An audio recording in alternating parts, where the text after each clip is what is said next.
Welcome to Conversations, Season 2 of the MTA podcast series, a weekly audiocast featuring interviews with leading investment strategists, geopolitical experts, and other key thought leaders, brought to you by the Market Technicians Association. Good afternoon. Thank you, everyone.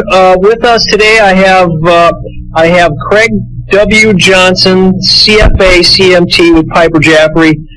My name is Tim Braun, co-chair of the Minnesota Chapter of the MTA, and with me is Kevin Hockert, our other co-chair, and Chris Dvorak. And Craig Johnson, senior technical analyst and principal with Piper Jaffray, is a regular commentator on the markets and the author of The Informed Investor, which is roughly a monthly publication. And Craig's going to give us a little introduction of what his thoughts are based on his work in The Informed Investor. And with that, I'm going to introduce Craig W. Johnson. Thanks, Tim, and thanks for having me on the podcast series here. So, some of our latest thoughts on the market is from our May Informed Investor publication titled Rotation, Rotation, Rotation, and with a subtitle, Cruel Summer Ahead. Our thoughts are that the broader markets have staged a pretty impressive rally, Tim, off the September 2010 lows. The average stock, defined by the Piper Jaffray Unweighted Index, is up just over 27% in 9 months. You know, while our analysis continues to suggest that this leg of the cyclical bull market will likely extend higher, ultimately retesting 2007 highs in the next 12 months, we also started to see some short-term concerns beginning to emerge that suggest that perhaps we're not going to get to these 2007 levels in a linear manner.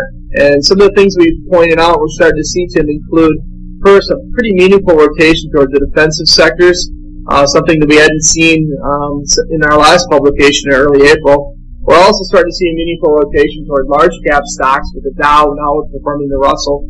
And we're also, third, to point out the CRB index has violated its most significant uptrend support line since what we've seen in August, coming off the August 2010 lows.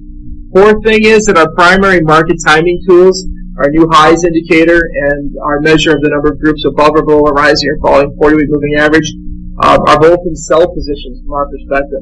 Lastly, 10-year bond yields are falling and getting a little bit more risk reverse. So hence, Tim, what my point is that we don't believe that we are going to reach this 2007 highs in a linear manner. And in fact, we now believe that the downside risk of the broader market is a little bit more elevated than most believe at this point in time. So thus, perhaps a cruel summer is lying ahead of us, Tim. Thank you, Craig, for that summary. I think I'm going to turn this over to Kevin to fire out a couple questions. Thanks, Tim. Craig, I'm wondering if you can expound a little bit on your small versus large. I know you had just mentioned the fact that you're starting to see a little bit of outperformance on the large side, and you've discussed that in the past.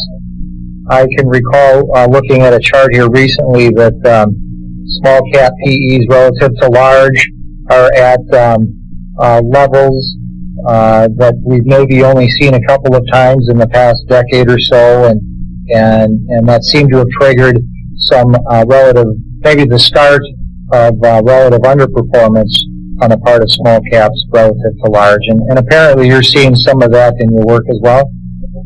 Yeah, thanks, Kevin. That's a great question. I can't really speak to it from a PE perspective, but from a historical perspective, looking at our groups and looking at some of the market capitalization tier work that we've done over the last several months, is that, you know, coming off of major market lows, you tend to see mid-small cap stocks tend to lead the way. When you get toward meaningful peaks in the broader market, you tend to see large caps doing well.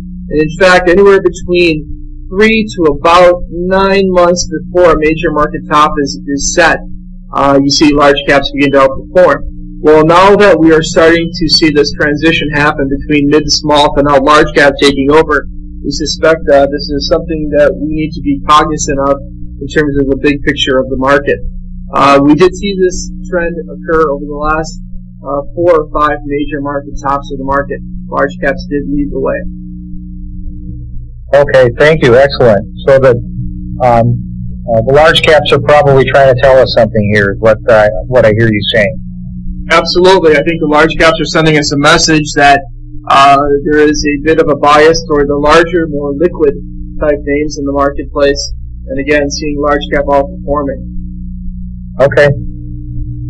Thank you. Another question.